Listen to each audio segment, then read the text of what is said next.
Spoštovane gledalke in gledalci, prav lepo pozdravljeni. Kako originalne in posebne življenjske zgodbe piše naš Bog. Zares se lahko čudimo. Prepričan sem, da bo tako tudi sedaj, ko bomo poslušali letošnjega biseromašnika. To je prelata in kanonika ljubljanske nadškofije, letošnjega biseromašnika, gospoda Antona Slabeta. Dobrodošli, gospod Slabe, v naši oddaji. Hvala lepa, tudi vam lep dan. Iskrene čestitke, 60 let opravljanja duhovniške službe, to je zares nekaj velikega. Kako sami doživljate ta jubilej? Sliši se veliko, je pa minilo silno hitro, ker je toliko vsebin se zvrstilo v tem času, da je čas mimogrede ostal res samo kot relacija in ni igral v tem nobene vloge. Tako da, ko doživljam te spomine nazaj, ko me pravzaprav bolj drugi spominjajo na to, šele sam vidim, koliko vsebin je bilo v tem časih nagrmadenih. Ste lepo praznovali? Hvala lepa, zelo lepo. Na 4 krajih so pripravili praznovanje. Celo? V domači župniji, na župniji, kjer sem prvo novomašo obhajal, potem na župniji, kjer sem bil najdlje, in seveda v ljubljanski stolnici, kjer smo skupaj praznovali 3 biseromašniki. Upravljanje duhovniškega poklica se mi zdi vse bolj zahtevno v današnjih časih. Kako gledate na to prehojeno pot od začetka, ko ste bili posvečeni, pa do danes? Kako se je morda ta zahtevnost biti med ljudmi, za ljudi, predstavnik Boga na zemlji, alter Kristus, drugi Kristus, tako pogosto in vsak dan? To je zelo vzvišen naziv, alter Kristus. Vsakdanje delo in življenje se je pa v teh 60 letih, položaj duhovnika med ljudmi, potem tudi način pastoralnega dela, odnos, razmerje med ljudmi in duhovniki se je pa v teh 60 letih zelo spreminjal. In tako da je bila to ena velika šola, že to razmišljati o teh novih razmerah, kako opravljati duhovniško službo.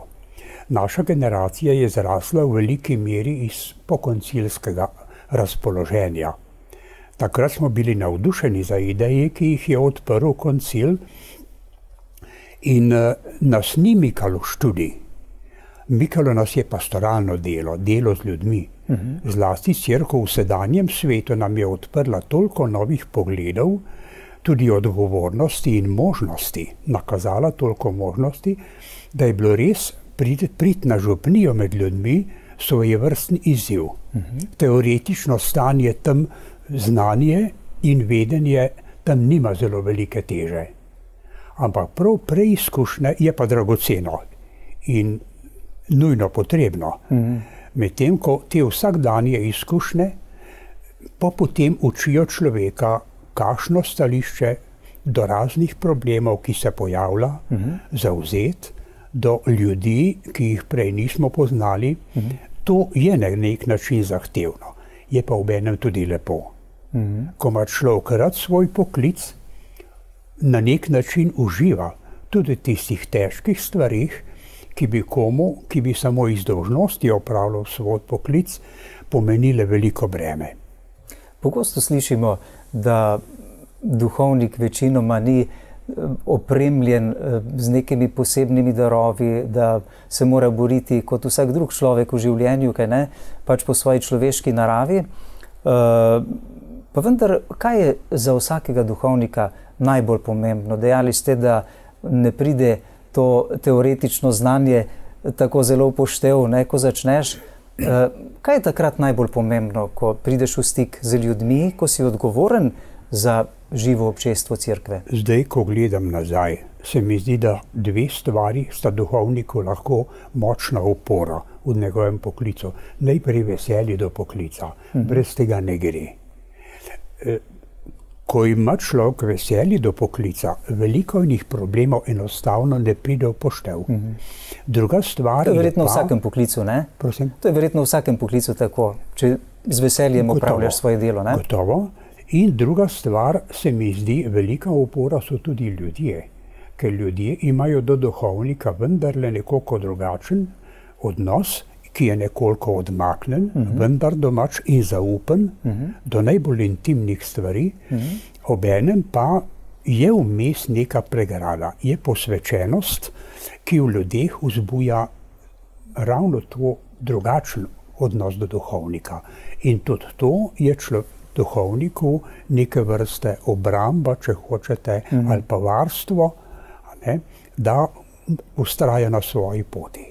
Kaj je vam bilo najbolj v veselje pri upravljanju vaših različnih služb, ki jih bova danes prešla v tem pogovoru? Vendarle ste duhovniki tisti ljudje, ki morate oznanjati resnico in to pogumno. Zaradi tega naletite verjetno v življenju velikokrat na težave pri ljudeh, ne? Resnica dostikrat boli, velikokrat razveseljuje in bogati, dostikrat pa tudi boli. In zdaj v zadnjem času se vsak dan spomnim tudi ljudi, ki se mi je kaj prizadel. Temu se mi zdi, da se ne da izogniti. Prizadeli ste jih morda zaradi tega, ker morate biti odločni v tej vaši državi? Ko ste vprašali, to je eden izmed problemov, lahko rečem, zame je bil to svojevrsten problem, ker zaradi posebnih okoliščin, v katerih smo v mladosti živeli, smo se morali vsi v naši družini učiti samozavesti. Ker smo doživljali velika ponižanja, tudi zametovanje, ne? In tega smo se morali naučiti. Moram pa reči, takrat, ko smo začeli svojo duhovniško pot, ta naša generacija, je bilo delo z mladino, delo srečevanje, življenje z mladimi ljudmi, eno izmed najbolj aktualnih stvari. In to je eden najlepših spominov, delo z mladimi ljudmi, življenje z njimi, sprehodi, pogovori, duhovne vaje tudi, študijski večeri, tudi obiski v domu za ostarele, karitativno delo, skrbno delo za misijone. Vse to smo s temi mladinci poskušali. To je bilo ena stvar. Drugo področje, ki mi je ostalo najbolj v spominu kot eno tako dragoceno, je bilo pa življenje v semenišču. Takrat, ko mi je bila naložena ta odgovornost skrbeti za semenišče, za mladi rod, ki je bil pa seveda že nekoliko drugačen kot naš rod. Mi smo imeli svoj način skupnega življenja in svoj način vzgoje, tem mladim je bilo treba na drugačen način pomagati. To so bila najbolj dragocena, mislim, stvari, ki se jih najraje spominjam. Vi se pravzaprav ne pišete slabe, ne? Ampak jelenc. Vaša zgodba je zelo zanimiva, tudi javno znana, ne? Že več let. Nam lahko kaj razkrijete iz te vaše družinske, tragične preteklosti iz leta 1942? Takrat sem bil še čisto majhen, 2 leti in pol, 7 otrok nas je bilo. Oče je bil zelo tak, bi rekel, ustvarjalen in deloven, tudi sposoben. Imel je podjetje, v Ljubljani je imel trgovino za uvoz mlinarskih in kmečkih strojev. Doma smo imeli mlin, majhno kmetijo. Toliko, da smo se preživeli s tem, ampak to je bilo v predvojnem času, je bilo to za našo dolino nekaj posebnega. In sem prepričan, da je to vzbujalo pri nekaterih tudi nevoščljivost. Zato, ker tradicionalno je bila ta naša dolina zelo močna. Prav v tem dobesednem pomenu tradicionalna. In če je nekdo izstopal, razen tega je bil vpliv velikih kmečkih ljudi izredno močan. In naša družina se je v začetku vojne znašla v tem. S posojili je to podjetje ustanovil, imel je pa svojega sorodnika kot sodelavca, ki ga je k temu tudi nagovoril, ki pa se je izkazal kot nezvest sodelavec in je izkoriščal in tudi ustvarjal dolgove, ki jih nikoli ni poravnal. In ko se je začela vojna, je on poskrbel za to, da so našega očeta partizani ubili doma, in je takrat seveda se za našo družino so se razmere popolnoma spremenile. Vi ste bili takrat stari koliko? 2 leti in pol. Postali smo ubogi in takrat so hoteli partizani tudi hišo z nami vred požgati, podobno kot Mauserjevo družino. Ne? Vendar so se nekateri, ki so prišli od drugod, zanimivo uprli temu, tega pa ne bomo počeli. Ne? Tako da mi smo ostali živi. Ja. Skrb za našo družino je potem prevzel stric, ki je bil kot mlinar zaposlen. Oče ga je takrat še pred smrtjo, ga je zaprisegel, kar je bilo tudi za njega težka naloga, prevzeti odgovornost za 7-člansko družino. Ni bilo lahko tudi zanj, to razumem. Za nas se je pa to popolnoma spremenilo. Od takrat smo razglasili so nas za izgubljene otroke drugega razreda. Ne? In tudi recimo brat, ki je želel potem napraviti gozdarsko šolo, so ga sprva sprejeli, potem so pa pod pritiski ga morali odsloviti. In je moral dopolniti osnovno šolo, tudi iz šole ga je učitelj nagnal, češ, ti si 15 let star, imaš doma otroke, imaš doma ljudi, ki moraš zanje skrbeti, domov pojdi pa delati. In je res šel delati. Ne? In tako smo se razsula, se je naša družina, ker so čim so dekleta odrasle, so morale poiskati službe. Ne? V tovarni v Kranji je bil pripravljen, takrat so se te velike tovarne še iz predvojnega časa zaživele in so vsrkale ogromno kmečkih otrok. Jaz sam sem kot zadnji v tem domačem kraju še opravil osnovno šolo in zanimivo, to je presenetljivo po božji previdnosti, ravno učitelj, tisti, ki je bil zelo s partizani povezan, je potem predlagal, naj me dajo v šole. In po neki predvojno se je stric poznal s Slabetom z Jesenic, nista imela otrok in sta k sebi vzela svojo nečakinjo, ki je bila tudi sirota, ki je mama umrla, in potem so iskali možnost. Edina možnost se je pokazala tam in ona dva sta bila pripravljena mene sprijeti. Bil sem pa seveda brez vsakih dohodkov, brez doklad, kot sin takega očeta. Sprijet za čas šolanja? Sprijeli so me preprosto k sebi za šolo. Ali kot svojega? Gimnazija je bila takrat 8-letna, tako da sem bil 10 let star, ko sem prišel na Jesenice. Čisto novo okolje, delavsko. Ne? Ampak po enem letu, strah me je bilo, lahko odkrito povem, me je bilo strah, ampak po enem letu sem se ujel s temi sošolci popolnoma in smo potem kot popolnoma enakovredni vozili. In je pa ravnatelj gimnazije poštenjak. Tudi boril se je za samostojnost šole in moral se je boriti za samostojnost šole, ki je bila na visoki ravni. Zato, ker na Jesenicah je bilo nekaj profesorjev, ki bi sodili v ljubljanske razsežnosti, ne? Ampak so jih zaradi njihove vernosti poslali na delavske Jesenice in korist smo seveda imeli mi, ker ti so svojo službo jemali res s predanostjo in z ljubeznijo. Ne? Mi smo pa znanje srkali iz njih. No in ravnatelj je potem predlagal Slabetovim in rekel, da bo fant vsej doklade dobil, dajte ga posvojiti. To je bil razlog, da sem dobil drugi prijemek.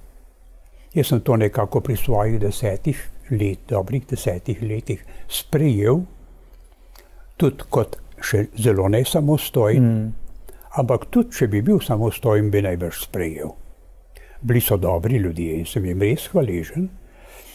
In drugo okolje, v katerem sem živel, je bila pa cerkev. Takoj sem začel z ministriranjem kot doma, poprej. Potem v višjih razredih gimnazije sem pel na cerkvenem koru, tudi tam so me sprejeli za domačega. Tako da so želeli, je bila prav, ko je šlo za novo mašo, smo se menili in se je zdelo pametno, da te Belovske Jesenice enkrat po dolgem času doživijo novo mašo. In prosili smo takrat patra Žužka, jezuita, ne? Jezuita, ki je bil znan kot dober pridigar. Dober pridigar, potem tudi delal je z mladimi ljudmi in sem njega prosil, da je bil novomašni pridigar. Tudi sliko sem potem, imam kot spomin na to srečanje. Tako ste se vseh 7 otrok, vi ste bili najmlajši v družini, ne? Ste se nekako razleteli. Kako je mama doživljala vse to, ta razpad družine, razhod? Mama je zelo in tudi to, da ste vi sprejeli drugi priimek. Mama je zelo trpela. Najprej zaradi očetove smrti.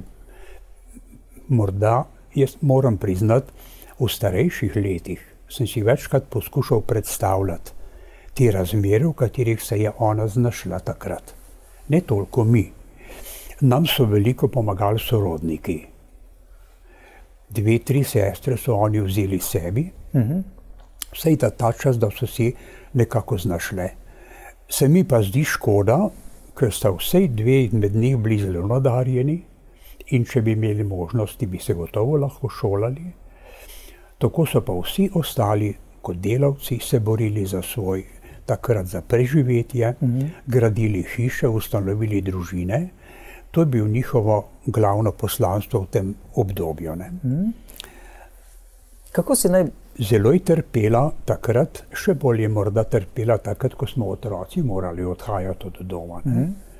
Razmere so bile take, morda bi se lahko pokazala tudi kakšna druga rešitev. Pa se ni. Tako da je bilo hudo, ostala je nazadnje sama. In nazadnje v starih letih je živela pri eni izmed sester, doživela 103 leta in pol. 103 leta in pol? Kljub tolikim udarcem v življenju? In imam občutek, ko se je spominjam, ena taka plemenitost. Nobenega obtoževanja nikoli. Ni pa želela govoriti o preteklosti. Samo spominjam se najbolj pretresljivo, ko je včasih stala pri oknu in gledala dol proti cerkvi in proti pokopališču. Koliko ste se še lahko potem v tistih letih vračali domov? Koliko ste še imeli stika z domom, ko ste enkrat odšli? To je bila gimnazija na Jesenicah, potem ste šli na teologijo v Ljubljano, ne? Ja, zelo malo. V počitnicah. Počitnice so bile tam, doma, drugače pa na Jesenicah. Ampak v višjih razredih tudi med počitnicam ne za dolgo, zato ker sem med počitnicam iskal zaposlitev. Tudi že sicer sem precej inštruiral, tako da sem, kar je bilo šolskih obveznosti, lahko sam zbral sredstva. Sem se pa naučil nekega nereda, ker sem zvečer potem sam moral se pripravljati na naslednji dan in sem se odvadil urejenega spanja. Tako da sem s tem to točnostjo dolgo časa imel težave. Ja. Po posvečenju ste bili nedeljski kaplan, najprej v Kamniku, ne? Tudi v Mekinjah pri Kamniku. Kakšni časi so bili to za vas, ko ste začeli s pastoralno prakso? To je bil prvi letnik. Veste, naš rektor Oražem je rekel, vi ste nedeljski kaplani. To je nekaj podobnega kot nedeljski lovci. Ima ves zunanji videz lovca, ampak koristi pa ni. In podobno je tudi z vami. Tako nas je učil zato, da ne bi postali domišljavi o prvih izkušnjah. Kasneje, ko sem sam postal ravnatelj semenišča, sem videl, kako so ti fantje že v prvem letniku izrazili željo, da bi hodili ven oznaljevati, delati, ko še sami niso bili nič formirani. Ne? On je to dobro vedel. In ta naša pomoč ni bila veliko. Vem, da sem imel 2 velike skupine verouka in mi je moral župnik pomagati. Manjkalo nam je predvsem pedagoškega znanja. Za pridige in druge pogovore, tudi za mladinski verouk, tam smo pač eksperimentirali. In bil je obdobje, ko je to uspevalo. Medtem ko eden največjih problemov je bilo spovedovanje, na kakšen način sprejemati ljudi v teh zaupnih pogovorih, kaj jim dati, to je bilo eno izmed večjih problemov. In pa verouk. Ampak, hvala Bogu, imam zelo lepe spomine in z nekaterimi imam še iz tistega enega leta imam še stalne povezave z njimi. Kdaj in kako se je pravzaprav rodila vaša odločitev za duhovništvo? Točno niti ne vem. Končno vem, da je bila v zadnjih počitnicah. Takrat je bila po maturi. Po 8. gimnaziji. Takrat sem bil zaposlen na Korenskem sedlu. Menjalnico sem imel. Kompas mi je zaupal menjalnico takor. Med cariniki in med policisti. In s torbo denarja vsak teden potoval nazaj in gor. In tam sem imel dosti prostega časa. Premišljeval, tudi gledal te ljudi, ki so prihajali čez mejo. Vse mogoče ljudje. Bil sem priča, recimo, ko so tihotapce razkrinkavali. Ne? Potem ljudje, ki so prihajali sem dol, zato da so se izživljali to dol. Ne? In takrat mi je prišla ena misel, a ni tvoje poslanstvo, da pomagaš ljudem, takim ljudem, v njihovih stih. Saj nisem videl, kaj to je.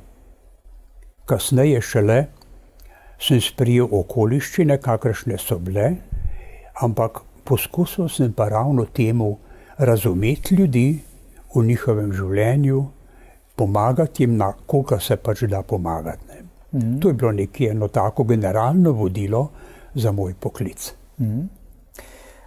Kako bi vi danes po tolikih letih izkušenj v duhovniškem poklicu opredelili duhovniško poslanstvo? Vi veste, da danes duhovnik je bil včasih na prvem mestu javnega državnega vpliva. Danes je precej daleč od tega.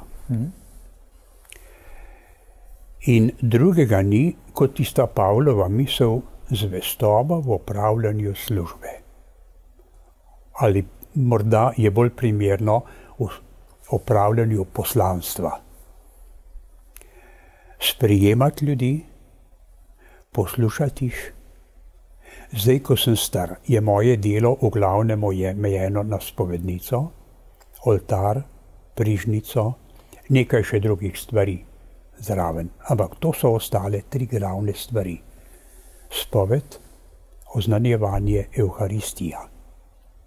To so tiste osrednje stvari, od koder duhovnik dobiva ne samo moč, ampak tudi vsebino poslanstva. Tam se hrani. In potem Bog ima možnost sam uravnavati stvari.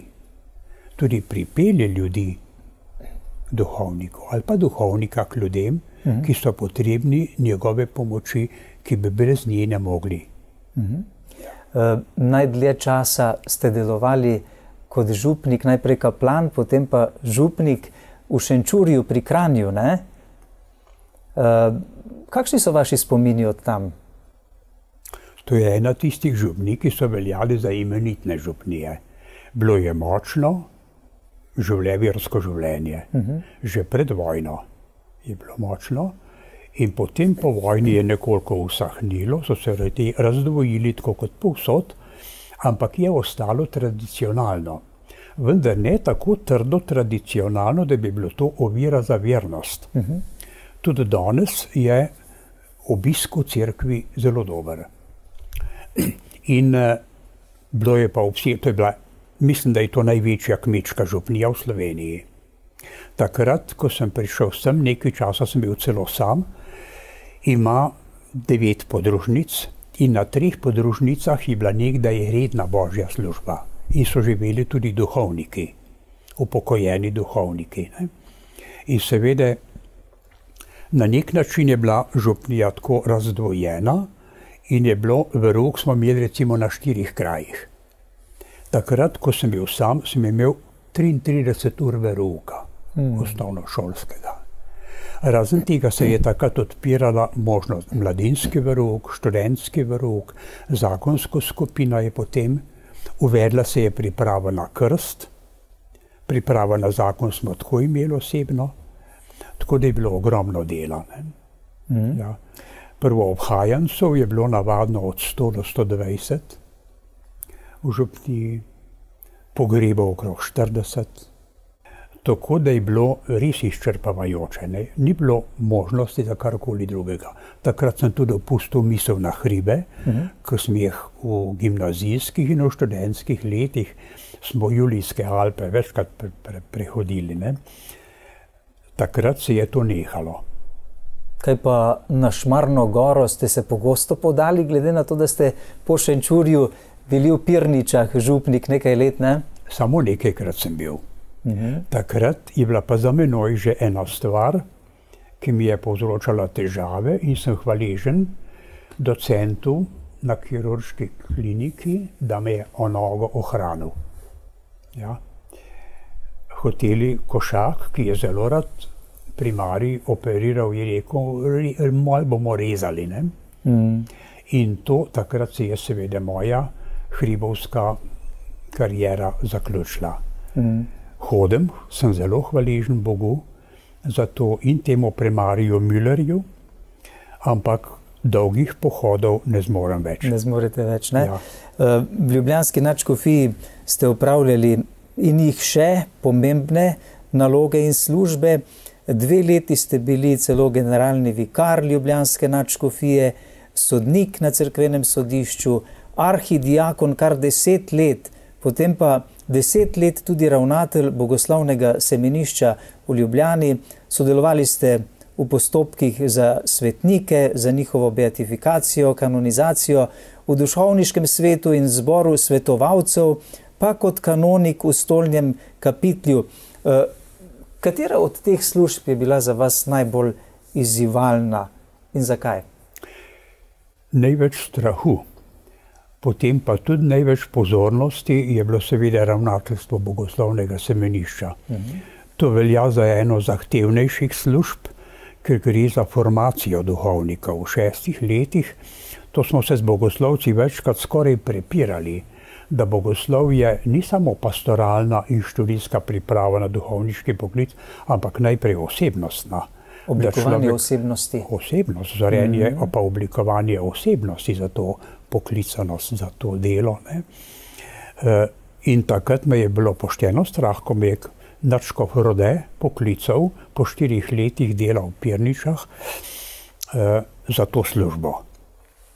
Vendar me je priljubila, Bog mi je dal to lastnost, da prejšnjo delo, ko ga enkrat zaključim, lahko mirno odložite in se lahko posvetim naslednjemu. Ne? Vse te službe so potem prišle pa zraven, ko nekoliko za povrh, ne? Ampak ni mi žal za nobeno teh. Še najmanj sem se videl kot generalni vikar.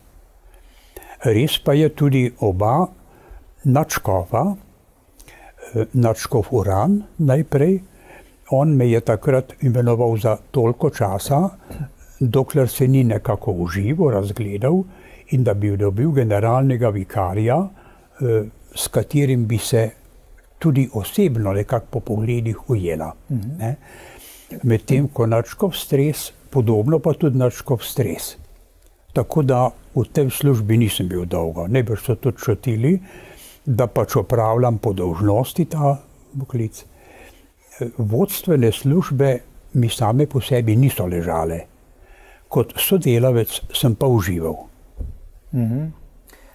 Torej, rekli ste najprej neko oblikovanje osebnosti v bogoslovnem semenišču je pomembno za bodoče duhovnike, za duhovniške kandidate, ne? Potem pa neko zadostno teološko znanje, izobrazba in tudi neke verjetno pastoralne sposobnosti, ki jih mora imeti duhovnik. Se to že vidi tudi pri formaciji ali kako? Tudi. Zaradi tega, takrat je že bilo nekoliko uvedeno pastoralna praksa bogoslovcev, tako da so za konec tedna določenem letniku šli in vsako leto je vse semenišče šlo za nekaj dni za konec tedna na župnijo. Da so vsej nekoliko začutili, kakšno je življenje. To so zdaj, vidim, potem v naslednjih obdobjih še bolj razvili. Je videti, da je to bolj pomembno, kot smo nekdaj mislili. Ne? Nekdaj so računali, v našem času, ko smo mi začenjali, so računali s tem, da so družbene razmere take, da se bo pač, ko je postavljeno službo, da se bo znašel in tako naprej. Pokazalo se je, da to ni zadosti. Ne? In sem vesel, da so še razširili to odprtost. Ja. Kaj je bilo za vas kot ravnatelja bogoslovnega semenišča nekako prednostno pri oblikovanju teh mladih? To so ljudje, ki pridejo iz zelo različnih okolij, tudi verjetno z različnim znanjem, ne? Vedenjem o tem, kaj jih čaka v duhovniškem poklicu. Kako ste vi to nekako kot ravnatelj morali regulirati, da tako rečem, da verjetno ste kakšnega kandidata morali tudi odpustiti, ali kako? Tudi. Veliko je osebno opazovanje, da jih človek razume. Ne? Osebni pogovori. Zlasti pogovori, skupnimi pogovori tudi. Po nekaj letih, moram reči, ne takoj, ampak po nekaj letih smo se začeli pogovarjati. Tako in smo skupaj, rekel, dajmo, vsi imamo isti cilj, da želite biti duhovniki. Lahko se nasprotujemo, lahko živimo vsak po svoje, lahko tim sodelujemo. Tu moram reči, je bil spiritual Krešič tudi pobudnik tega. In takrat smo začeli pogovore, ravno to. Smo si vzeli nekaj dni čas in smo v Velesovskem samostanu imeli te pogovore. Tako da smo skupaj napravili načrt, predstavili namen dela in pa ohranil sem pa še tistem času tako imenovane sobotne ure. Ne? Ko se je vse semenišče zbralo in vodstvo tudi, in smo se dotaknili katerih vprašanj, ki se mi je zdelo, da jih moramo skupaj v semenišču razrešiti. To se mi zdijo, in pa seveda tudi poseben nagovor je bil potem, to je pa sodilo v kapelo, bogoslužje, ki se je dotikal teh vprašanj neke usmerjenosti celotnega semeniškega življenja. Ne? In pa druga stvar pa, zelo smo poskušali spodbujati edinost celotnega semenišča.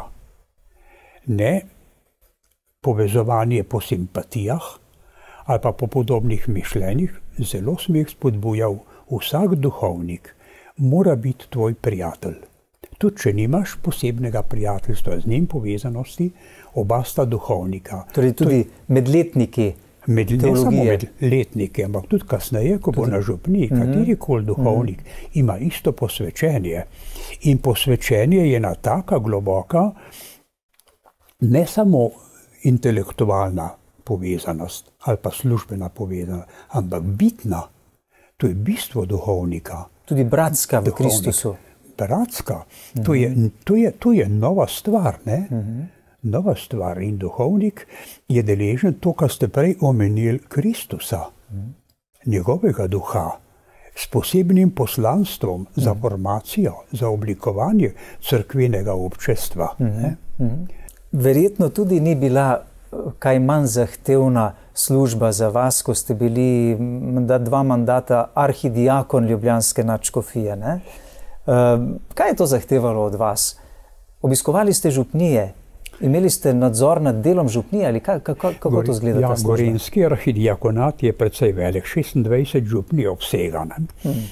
In to je skoraj od Ljubljane gor do Koprivnika v Bohinju. In dvakrat sem obhodil vse te župnije. Srečanje z duhovniki je zelo zanimivo. Bogato. Zame bogato, ker sem videl, v kakšnih razmerah duhovniki živijo. Recimo samo en primer. V radovljiški župni, v dekaniji, je 26 župnij. In samo 5 duhovnikov je imelo urejeno gospodinjstvo.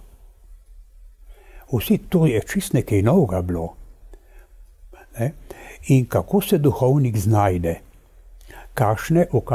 Ta del vizitacije je bil kar poskušan poudarjen. Osebno srečanje z župnikom in pogovor o tem, v kakšnih razmerah živi. Sej ni uspelo zmeraj. To je razumljivo.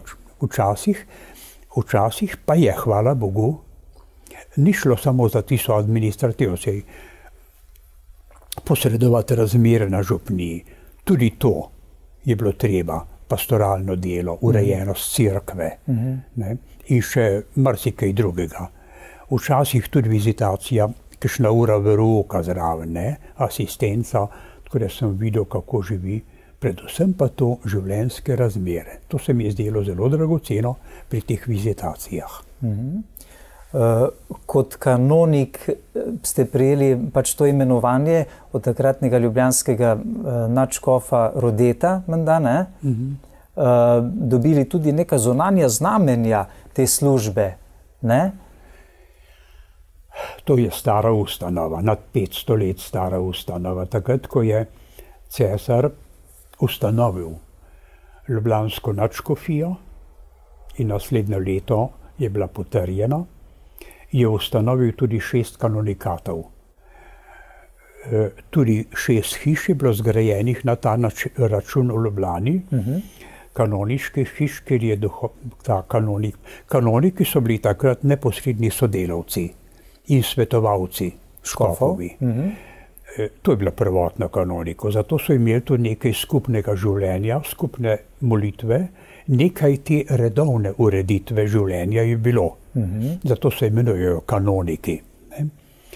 Novi zakonik je te stvari drugače preuredil in nimajo več te službe, ohranili so pa zunanje znamenja in pa predvsem skrb za bogoslužje v stolni cerkvi, v škofovi cerkvi. In pa seveda tudi službe v škofiji, kolikor je potrebno. Vi ste v tem stolnem zboru kanonikov penitenciar. Je tako? Kaj to pomeni, vaša služba penitenciarja? Vsaka stolnica naj bi imela enega spovednika, ki ima škofova pooblastila. Torej, da tiste primere, ki so pridržani škofu, jih tudi kanonik penitenciar more razrešiti. Zato je ena spovednica označena s tem in ljudje naj bi vedeli, kdaj je penitenciar na razpolago in župniki tudi, da vedo, če so kakšni taki primeri spovedni, da lahko k njemu Jehovo usmerijo. Leta 2019, zasledil sem to, na internetu ste vodili somaševanje na spominski spravni slovesnosti z mašo za žrtve revolucionarnega nasilja v Kočevskem Rogu pri kapeli ob grobišču pod Krenom. Kakšen je resničen namen teh vsakoletnih srečanj? Mislim, da je prvi namen tega zato, da imajo ljudje priliko, da se spomnijo tega, kaj se je tam dogajalo.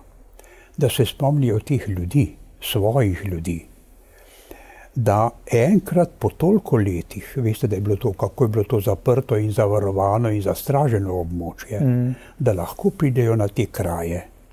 Gotovo ste brali tudi kakšen problem, kako so duhovniki žužemberske in črnomaljske dekanije sprožili naši vladi poziv, naj vendar dovoli ljudem da pridejo k temu skladišču kosti pokojnih, ki so jih v zadnjem času pod Macesnovo gorco izkopali, ne? Da so povezani z njimi, to je stvar pietete, naravna stvar. To so svojci teh pobitih, ne? To so svojci teh pobitih, svojci, da gotovo, ne? Gotovo. Druga stvar pa je, da o tem razmišljamo. Zato, ker je bilo toliko časa zamolčano. Sam se spominjam pri mladinskem verouku, ko se je prvič v javnosti začelo govoriti o tem, in smo tudi pri mladinskem verouku govorili, ena dekle je jokala, prav, jaz sem pa tako lepo podobo imela o partizanstvu. Potem ti pa zve nekaj takega. Ne? In ta resnica mora na dan, ne zaradi obtoževanja, ampak zaradi resnice same. Ker brez resnice je nemogoče ozdraviti. Če človek ne pozna resnice o bolezni, tudi zdravljenje nemogoče. Ne? Pa to je tudi neki minimum družbene kulture, ne? To, kar se zahteva. Gotovo. Ja. Vi ste nekaj zelo lepih misli nanizali na tej slovesnosti v vaši pridigi. Denimo dejali ste, solze je treba izjokati, sicer lahko zagrenijo srce, da ne zna biti več zares veselo. In besedo je treba izpovedati, sicer ne bo mogla odmevati v zgodovino. Zakaj je po tolikih letih izpovedovanje resnice še zmeraj takšna težava v naši družbi? Zamislite, koliko ljudi je odšlo v večnost, ki niso imeli nobene možnosti, da bi to naredili. Koliko ljudi je bilo. Mislim, da je velik problem ravno v priznavanju resnice. Vi se spomnite Jezusove besede, resnica vas bo osvobodila. Zato tudi ni osvobojenosti v tem slovenskem duhu. Jo ni v javnosti. In nemogoče je, da bi nastala tudi edinost. Pa ni resnica samo v razodevanju teh dogodkov. To je veličastno delo, občudujem te ljudi, ki s takšno požrtvovalnostjo in s takšno odgovornostjo izkopljajo iz zemlje ostanke teh pokojnih. In s takšnim spoštovanjem, kakor čutim pri njih. Ampak to je samo en del, to je samo povrhnica resnice. Hujša resnica je tista, ki je v ozadju tega. To sovraštvo, ki je bilo zasejano v slovenski narod in je tako usodno razdvojilo slovenski narod, da si ne opomore in ne bo narod celoti. Narod je celota, podobno kot družina. Ne more biti blagoslovljen in ne more živeti v veselju, dokler se te stvari ne bodo prečistile, ocenile in pa odložile v zgodovino. Vi ste zelo lepo tam dejali tudi, grozota je legla na ves naš narod in še vedno na njem visi. Enim v srcu kot breme bolečine, drugim na vesti kot nerazvezljivo breme. Mlademu rodu pa kot vznemirjenost, ki se ne znajo prav lotiti. Kakšnega človeka, kakšne ljudi potrebuje delo za spravo in mir? Sam sem doživel to. Vam bom povedal tudi to. Bogoslovec, ki je prišel iz družine, so bili povezani s partizani. In ko smo se o tem pogovarjali, je rekel točno to, kar je slišal na televiziji, kaj bomo prešivali te kosti. Bogoslovec. In potem umolknil je in se je zamislil, ko sem mu rekel, če bi bili tvoji domači, v tem ne bi tako govoril. Mislim, da je ne prvi rod. Prvi rod čuti odpor. To sem čutil povsod. Tudi v domači družini. Mi se nismo nikoli pogovarjali med seboj. Zdaj na ostalih letih se pogovarjamo o teh dogodkih med seboj. In razumem tudi druge ljudi. Niso želeli, razen tega je bilo nevarno govoriti o teh dogodkih.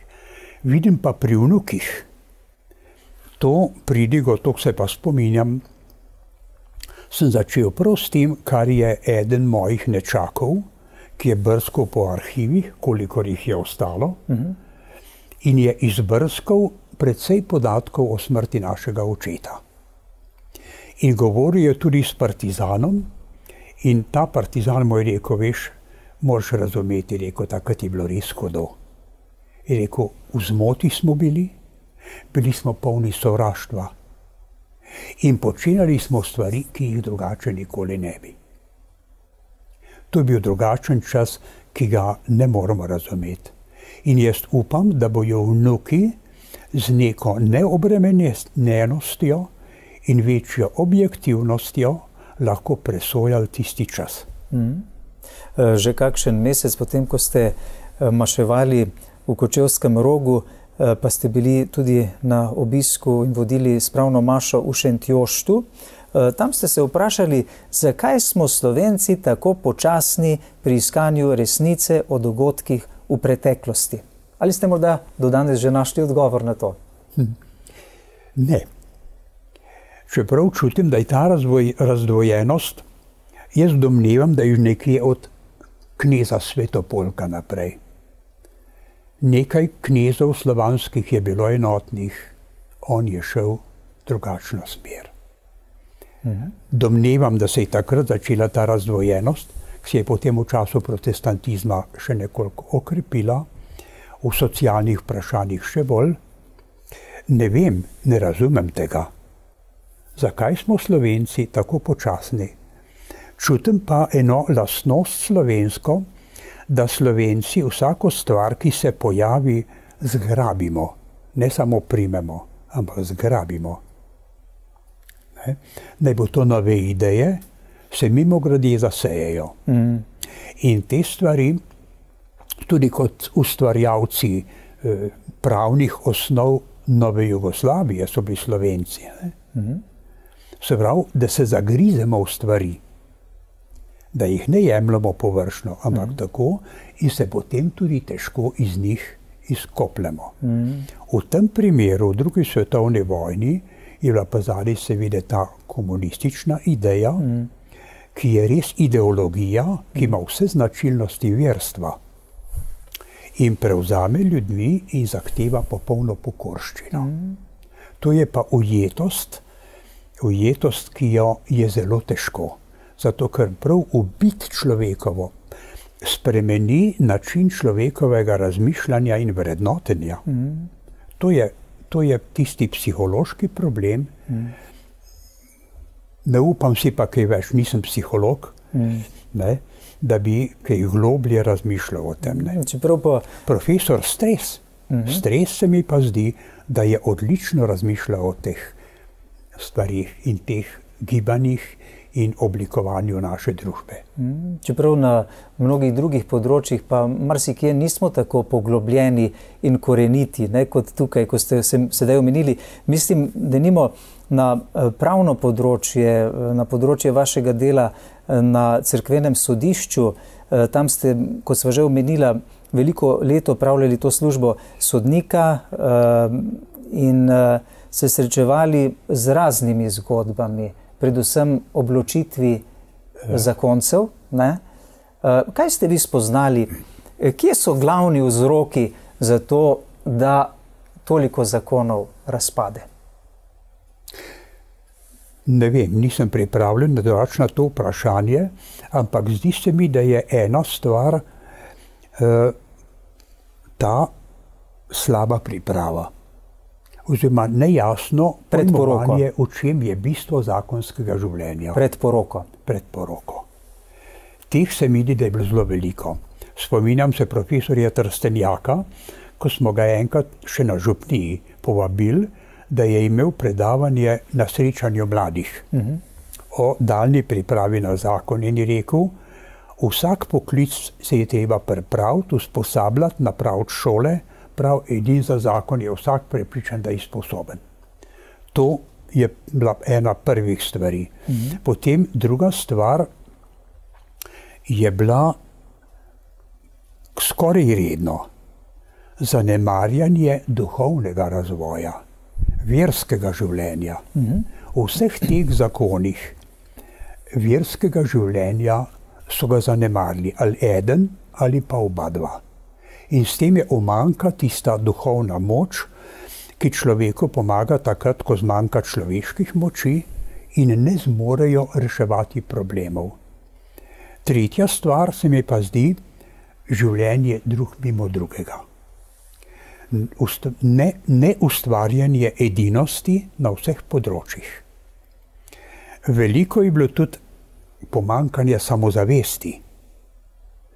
Tako da o tem sicer nisem več premišljeval. Ali ima današnji človek kakšne olajševalne okoliščine zaradi takšnega čudnega tempa življenja, nekega nenehnega hitenja, da smo se toliko oddaljili drug od drugega? Se bojim, da se s temi vprašanji veliko premalo ukvarjamo. Da je individualizem odsev teh povojnih pritiskov za socializacijo. To razumem. Zato, ker sem toliko živel med kmeti, ki so se morali boriti za individualnost, da niso podlegli tem pritiskom. Ne? In to se razširi. Tudi družine, ko sem prišel v Pirniče, sem se srečeval z ljudmi. In koliko so govorili prav, nič nismo povezani med seboj. Ogromno priseljencev bi bilo. Ampak vsak je svojo parcelo ogradil, vsej z zasajeno ograjo ali pa celo zidano. To se pravi, nekje želeli so si biti povezani z drugimi ljudmi, obenem jih je bilo pa nekako strah in so se zavarovali za to svojo individualnost. To je velika škoda za slovenski narod, ne? Zlasti, ker je v predvojnem času doživljal ogromno tega skupnega veselja, dogodkov, prireditev, ki so bili v veliko veselje ljudem. Vi ste sodelovali tudi v postopkih za beatifikacijo novih blaženih in svetnikov, slovenskih kandidatov. Pripravili ste celo izhodišča za zaslišanje prič pri postopku za beatifikacijo ljubljanskega nadškofa Antona Vovka, kaj ne? Vovk je izhajal iz Prešernove hiše v Vrbi na Gorenjskem 100 let po Prešernovem rojstvu, ne? Ja. Bil je Prešernov pranečak, ne? In v pogovoru pred oddajo ste mi povedali, da ste pred kratkim obiskali tudi Prešernovo hišo, ne? Zanimivo, da je sedaj po novem v Prešernovi hiši tudi spomin na Antona Vovka, ko prejšnja desetletja tega ni bilo, ne? Tega ni bilo. Pojavila se je pobuda, bil je eden teologov, študentov teologije, ki je predlagal. Je bil svetnik v tej občini Žirovnica in je predlagal to. In potem je stvar prišla seveda v cerkev, da je cerkev podprla to, tako da je uradna vloga šla na občino. In zanimivo je bilo, presenetljivo, da je ministrstvo to vlogo podprlo. Občina je bila najbrž nekoliko v zadregi, ministrstvo je pa ta predlog podprlo. In takrat so se potem začeli pogovori, ker sem sodeloval v Vovkovem odboru, smo imeli pogovore na občini Žirovnica in se dogovarjali, zakaj to narediti, kako napraviti to, ne? In je prišlo do tega sporazuma, da nekako 1/7 tega dela Prešernove hiše naj bo posvečeno nadškofu Vovku. Že prej je pa župnik dosegel to, da so spominsko ploščo na pročelju hiše postavili tudi nadškofu Vovku. No, takrat je pa ministrstvo tudi nekoliko bolj pregledalo in je predlagalo, da je prenovijo, ker je bila hiša v celoti potrebna prenove. In so prenovo razširili, tako da bojo gospodarski del, gospodarsko poslopje zdaj prenavljajo, prav zdaj ga prenavljajo, da bo neke vrste predstavitveni prostor, recimo za filme, dvorana, noter, za kakšne pogovore in druge stvari, medtem ko ta hiša, kakor je, bo ostala, kako jo bo uredili, ne vem.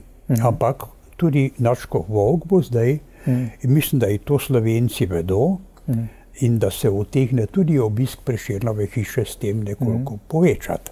Gospod Slabe, ob koncu pa bi vas še vendarle rad vprašal, čeprav se je najin čas že iztekel, ne? Ampak vendarle vi ste živi pričevalec tega, kar se je dogajalo na Jesenicah leta 1951, ko je tja prispel ljubljanski nadškof Anton Volk birmovat. Ne? Takrat je tudi doživel napad. Ne? Pri Novem mestu je bil zažgan. Kaj pa se je dogodilo na Jesenicah? Na Jesenicah Birma je bila napovedana, veliko ljudi, polna cerkev je bila, pred cerkvijo ljudje. In preden tisto dopoldne, kdo in kaj to veste, da je tajnost, da so ti primorski delavci, ki jih je na Jesenicah bilo zelo veliko, so bili nekako poslani, da so začeli demonstrirati. Spodaj po cesti, cerkev je nekoliko vzvišena, in pred cerkev, jaz sem bil takrat ministran, star 11 let, 12 let, in smo tam pred cerkvijo doživljali to. V cerkvi so molili, je Mežnar malo rožni venec, ti so pa pred cerkvijo kolo plesali in prepevali. In čakali na nadškofa.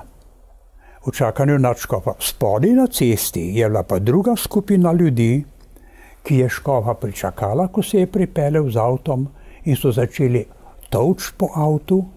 Tajnik njegov je potem pripovedoval, kako je bilo, da je z eno muk hoteli so avto odpreti in škofa zvleči ven.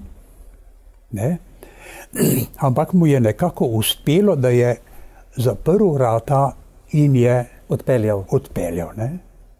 Ni bilo gore. Mi smo se prepirali s temi ljudmi, še zdaj se spomnim, ko sem nekomu rekel, je rekel, počakaj, rekel, prijatelj. Rekel, kaj bi bo še rekel prijatelj, ko nam take stvari počenjate? To je bil eden izmed dogodkov, to je škof večkrat doživljal. Veste, kdor pozna njegovo življenje, kaj vse je doživljal in s kakšno spretnostjo, nekajkrat so atentat tudi pripravljali nanj. Tukaj ni bilo v tej meri, ampak potem 52. leta se je to stopnevalo do zažiga.